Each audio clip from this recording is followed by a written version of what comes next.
My girlfriend cheated on me with her ex and I don't know what to do. I'll start with some background information. I'm 31 years old and my girlfriend is 30.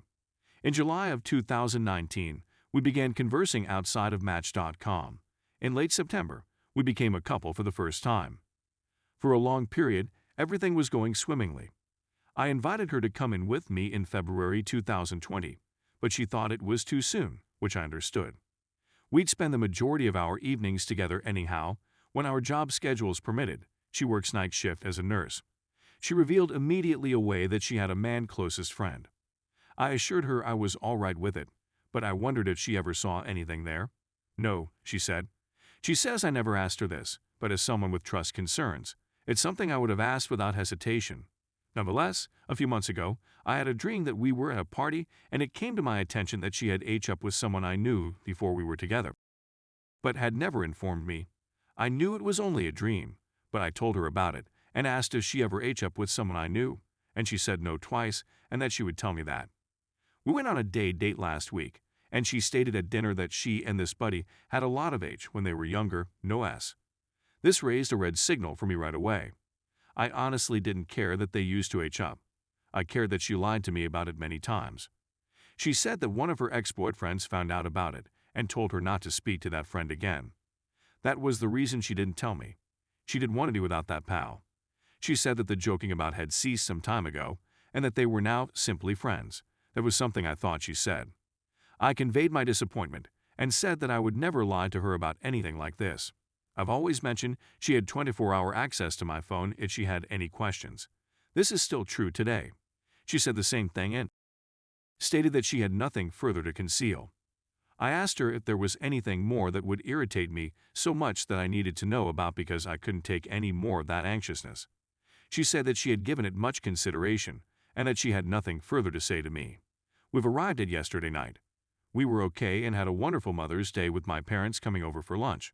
She had to work that night and was hurrying about since she had taken a snooze before her duty. She had left her phone at home. Given that I had been considering proposing to her, I needed confirmation that our relationship was in good hands.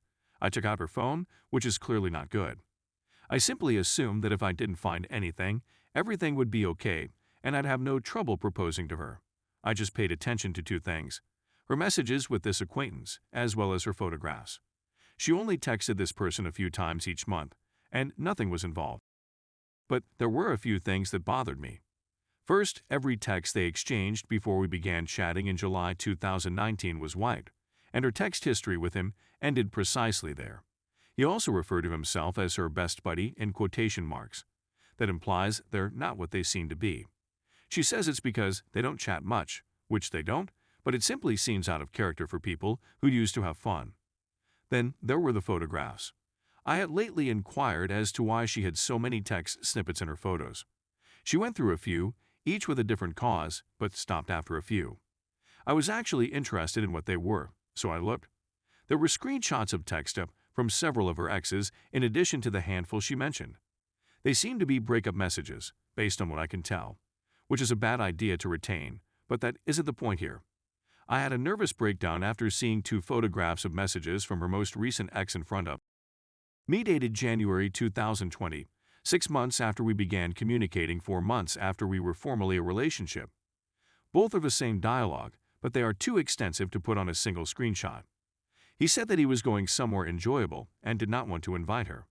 She inquired as to why. He said that he did not want her partner to find out or seek her down, and that others could learn about her filthy little secret. She informed him that he enjoyed being her filthy little secret, and that she had just spent 2 days at his place, and that it was just where she wanted to be. She inquired if he was bothered by the fact that she had a boyfriend. He answered he didn't have a crystal ball when she asked whether he felt they had a future together. That was the end of the screenshot. I questioned her on the subject. She said that she was still conflicted at the moment. This ex had ghosted her before we met, and he returned while we were dating. She informed me last week that they were chatting when we were starting dating. To me, talking to someone is not the same as sleeping with them, and the first time they began dating was not 6 months ago. She claims she had completely forgotten the screenshots were on her phone. She claims that at this time, she loved me but was not yet in love with me. She said she didn't know what she wanted, but when she realized she wanted me, She ended her relationship with her ex for good. There was also the matter of the ex's daughter, to whom she became quite devoted. She became enraged and turned the situation around on me, claiming that it all occurred a year and a half ago, and that it shouldn't be a problem anymore. She stated she informed me she was dating him and that the specifics didn't important. I understand why she's upset that I looked through her phone, but I believe I had a solid cause to do so. I adore her and don't want to lose her, but I believe I'm nearing the end of my rope. She often expresses her want to marry and have children with me. I want it as well, but I don't want to be with someone who conceals everything. I'd appreciate it if anybody reading this could offer me some honest advice on what I should do, how I should manage things, or how I've handled things thus far. I'm completely lost right now. Sorry if I have a lot of language mistakes as well. My brain is simply not 100%. Please ask any other questions you may have. Story 2. I found out that my brother's wife cheated on him.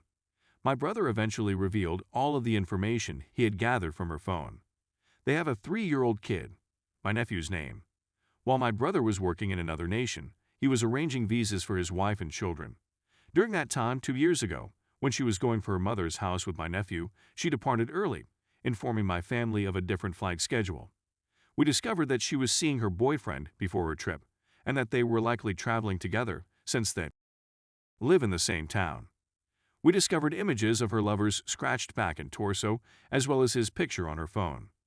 We presumed she had with her lover in a hotel room while their kid, who was not even 2 at the time, slept in the same room. We also discovered that after she had her visa, she came with my nephew, but she was video calling her boyfriend as my brother left for work. At the same time, Mom used to discuss divorce with my brother every other week.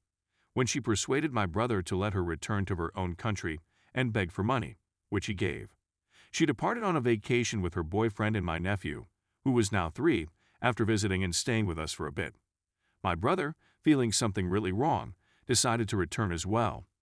She panicked as he began gathering evidence and fled to her mother's house, which was in a different state. She was still going on dates with her beau.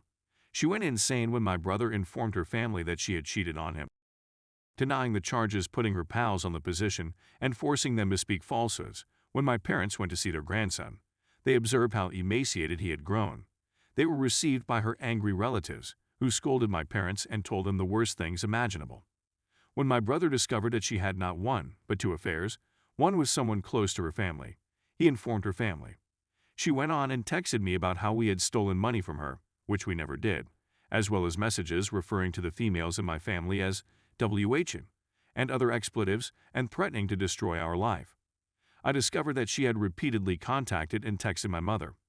My mother, on the other hand, was not aware of the calls since she is not technologically adept, and I'm relieved she did notice. Of course, all of this had a significant impact on my family.